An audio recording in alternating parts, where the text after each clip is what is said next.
Terima kasih kerana menonton dan memilih channel ini. Sila tekan like, share dan subscribe agar anda tidak ketinggalan mengenai isu politik semasa yang kami sampaikan setiap masa. Terima kasih.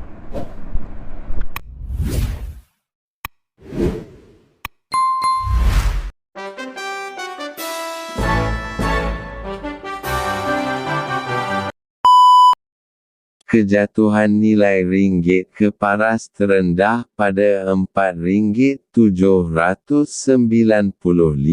berbanding dolar minggu lalu mencetuskan persoalan sama ada kerajaan pimpinan Perdana Menteri Anwar Ibrahim mampu bertahan dengan situasi sukar ini atau tidak. Anwar yang juga Menteri Kewangan turut berdepan beberapa halangan sebelum ini seperti isu ketiadaan bekalan beras tempatan, kartel ayam dan masalah kos sara hidup rakyat yang meningkat menyebabkan kerajaannya sentiasa menjadi sasaran peluru musuh politik. Terbaru, nilai ringgit yang jatuh ke paras terendah dalam 26 tahun sejak kali terakhir iaitu RM4.88 pada Januari 1998 menyebabkan impak secara langsung dialami rakyat dengan beberapa pihak membangkitkan isu kenaikan harga barang di pasaran. Penganalisis politik, Pusat-Pusat Kajian Demokrasi dan Pilihan Raya Universiti Malaya Prof. dari Awang Azman Awang Pawi berkata keyakinan rakyat terhadap kerajaan akan merosot sekiranya situasi ini berterusan. Anwar dan kerajaan perlu memastikan kejatuhan nilai ringgit ini bersifat sementara dan boleh pulih dalam jangka masa pendek. Jika dibiarkan berterusan, ia akan menimbulkan rasa kebimbangan kepada rakyat dan akan mempengaruhi situasi ekonomi semasa dalam konteks setempat, katanya kepada politik semasa. Kata Awang Azman jika kerajaan dapat menyelesaikan isu ekonomi negara termasuk memulihkan nilai ringgit, ia akan menjadi faktor meningkatkan keyakinan terhadap kepimpinan Anwar dan kerajaan perpaduan. Ia perlu diselahkan dengan tindakan dasar yang meyakinkan bagi memastikan nilai ringgit pulih agar dapat memberikan keyakinan terhadap pentadbirannya. Jika tidak, perkara sebaliknya akan berlaku, katanya lagi. Sementara itu, pakar ekonomi Universiti Sains dan Teknologi Malaysia, MUS, Prof. dari Barjoai Bardai berkata kerajaan perlu berani melaksanakan dasar-dasar asas dengan memberi lebih tumpuan kepada masalah masa kini yang dihadapi oleh rakyat. Apakah perubahan struktur ekonomi yang akan diperkenalkan untuk mengubah lanskap ekonomi Malaysia? Inilah yang ditunggu-tunggu semua pihak termasuk pelabur asing dan inilah juga yang diharapkan daripada kerajaan. Jika dibanding pada krisis kewangan Asia 1997 dulu, Korea Selatan paling terjejas, tapi kerana mereka berani buat perubahan drastik, hari ini ekonomi Korea Selatan 4 kali ganda lebih tinggi berbanding Malaysia, katanya. Menurut Barjoai, kerajaan pimpinan Anwar yang juga bekas Menteri Kewangan ketika krisis 1997 tidak perlu menekankan sangat pada kesan jangka pendek akibat perubahan dasar pentadbiran.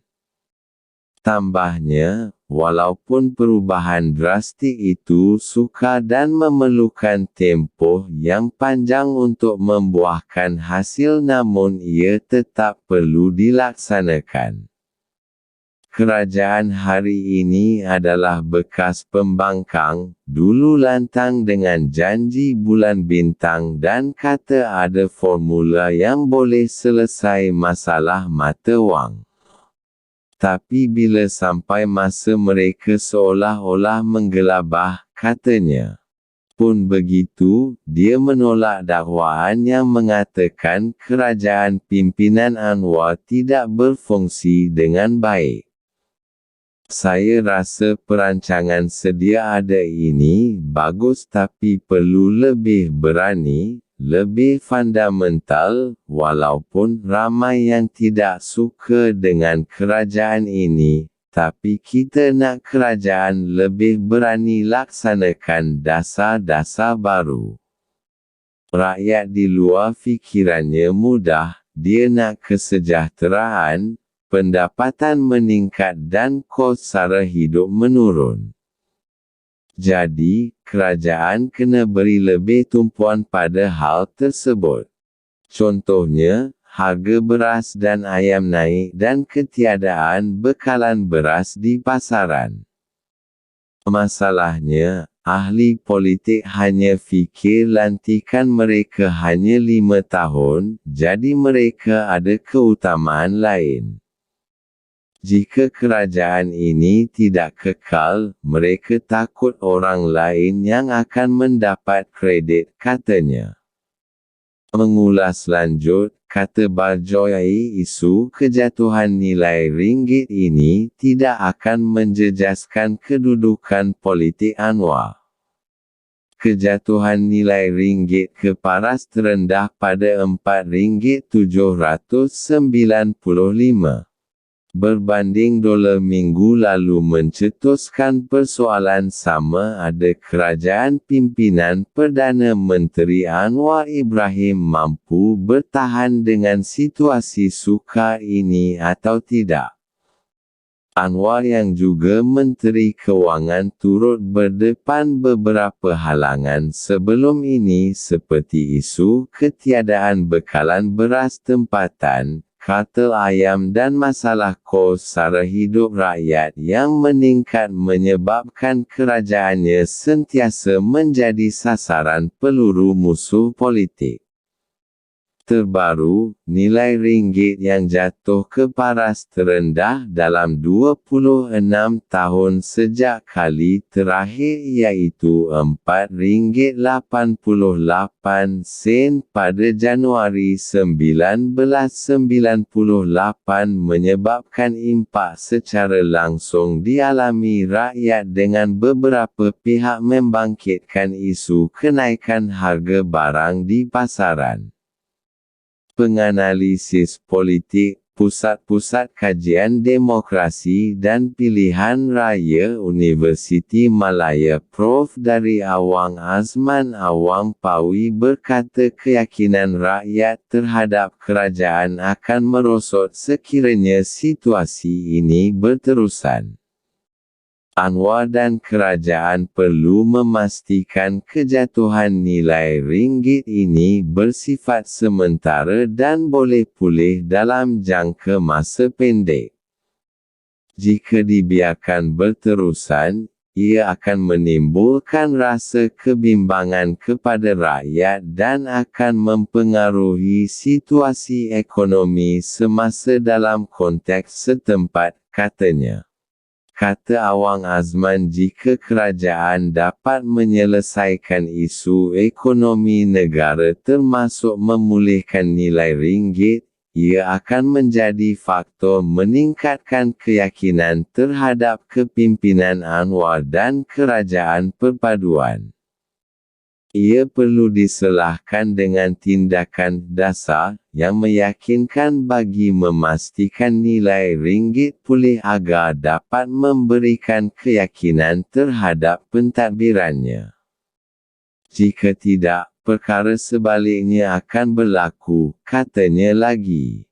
Sementara itu, pakar ekonomi Universiti Sains dan Teknologi Malaysia, MUS, Prof. dari Barjoy Bardai, gambar atas, berkata kerajaan perlu berani melaksanakan dasar-dasar asas dengan memberi lebih tumpuan kepada masalah masa kini yang dihadapi oleh rakyat. Apakah perubahan struktur ekonomi yang akan diperkenalkan untuk mengubah lanskap ekonomi Malaysia? Inilah yang ditunggu-tunggu semua pihak termasuk pelabur asing dan inilah juga yang diharapkan daripada kerajaan. Jika dibanding pada krisis kewangan Asia 1997 dulu, Korea Selatan paling terjejas, tapi kerana mereka berani buat perubahan drastik, hari ini ekonomi Korea Selatan 4 kali ganda lebih tinggi berbanding Malaysia, katanya. Menurut Barjoy, kerajaan pimpinan Anwar yang juga bekas Menteri Kewangan ketika krisis 1997 tidak perlu menekankan sangat pada kesan jangka pendek akibat perubahan dasar pentadbiran. Tambahnya, walaupun perubahan drastik itu sukar dan memerlukan tempoh yang panjang untuk membuahkan hasil namun ia tetap perlu dilaksanakan. Kerajaan hari ini adalah bekas pembangkang, dulu lantang dengan janji bulan bintang dan kata ada formula yang boleh selesai masalah mata wang. Tapi bila sampai masa mereka seolah-olah menggelabah, katanya. Pun begitu, dia menolak dakwaan yang mengatakan kerajaan pimpinan Anwar tidak berfungsi dengan baik. Saya rasa perancangan sedia ada ini bagus tapi perlu lebih berani, lebih fundamental, walaupun ramai yang tidak suka dengan kerajaan ini, tapi kita nak kerajaan lebih berani laksanakan dasar-dasar baru. Rakyat di luar fikirannya mudah, dia nak kesejahteraan, pendapatan meningkat dan kos sara hidup menurun. Jadi, kerajaan kena beri lebih tumpuan pada hal tersebut. Contohnya, harga beras dan ayam naik dan ketiadaan bekalan beras di pasaran. Masalahnya, ahli politik hanya fikir lantikan mereka hanya 5 tahun, jadi mereka ada keutamaan lain. Jika kerajaan ini tidak kekal, mereka takut orang lain yang akan mendapat kredit, katanya. Mengulas lanjut, kata Barjoy, isu kejatuhan nilai ringgit ini tidak akan menjejaskan kedudukan politik Anwar. Mana-mana kerajaan pun sama, kita perlu bagi masa bukannya, minta penyelesaian serta-merta dan tak boleh harap. Tiba-tiba kadar mata wang turun. Pembangkang hanya main persepsi negatif, tapi kita lihat kerajaan ini ada banyak perancangan cuma mungkin belum nampak hasil tambahnya. Bagi penganalisis politik Prof. dari Siva Murugan Pandian, kerajaan perlu menguruskan persepsi terhadap isu kejatuhan nilai ringgit ini dengan lebih baik. Katanya, ia penting untuk memastikan sokongan berterusan rakyat terhadap kerajaan. Tidak ada pemerintah yang mahu melihat kejatuhan kadar mata wang sehingga mampu mempengaruhi ekosistem persekitaran negara. Persoalan ringgit, ekonomi dan sara hidup akan terus sentiasa menjadi agenda utama negara.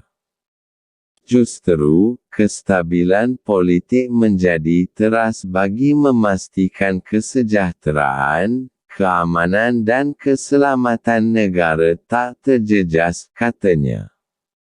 Tambahnya, sokongan terhadap Anwar akan bergantung kepada sejauh mana campur tangan kerajaan dan strategi pantas yang dilaksanakan bagi mengatasi masalah ekonomi ini. Saya tidak ada data sama ada sokongan kepada Perdana Menteri meningkat, merosot atau boleh merosot. Tapi sokongan di Parlimen telah meningkat daripada sebelum ini, kata Sivamurugan lagi. Dalam perkembangan berkaitan, pakar ekonomi Prof. Madhyadari Ahmad Razman Abdul Latif berkata situasi sekarang berbeza dengan krisis kewangan Asia pada 1997 kerana pada ketika itu hutang luar negara bersandar pada nilai dolar yang menyebabkan kesan dan impak lebih tinggi. Sekarang kebanyakan hutang negara bersifat domestik yang berasaskan pada nilai ringgit, jadi kita terselamat. Bukan semua faktor kita boleh kawal, melihat nilai ringgit bukan satu-satunya indikator. Kalau kita lihat nilai inflasi masih rendah dan ia bukti rakyat boleh membeli dan ada kuasa beli, jelasnya. Menurut Ahmad Razman yang juga pengarah program MBA Putra Business School, nilai ringgit akan kembali mengukuh dalam tempoh suku kedua tahun ini. Dia juga menyarankan orang ramai supaya tidak mudah terpengaruh dengan sebarang spekulasi yang timbul.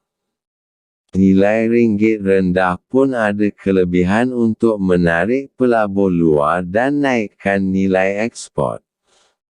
Kita kena tengok realiti kerana barangan masih mampu dibeli, jadi kita kena terus sokong produk tempatan serta bercuti dalam negara. Rakyat yang terlibat dalam aktiviti perniagaan boleh memasarkan barangan mereka ke luar negara untuk mendapat pulangan yang tinggi atau terlibat dalam industri hospitality seperti pelancongan atau perniagaan di sempadan Singapura dan Thailand, di mana pelancong akan lebih banyak berkunjung dan berbelanja, tambah Ahmad Razman.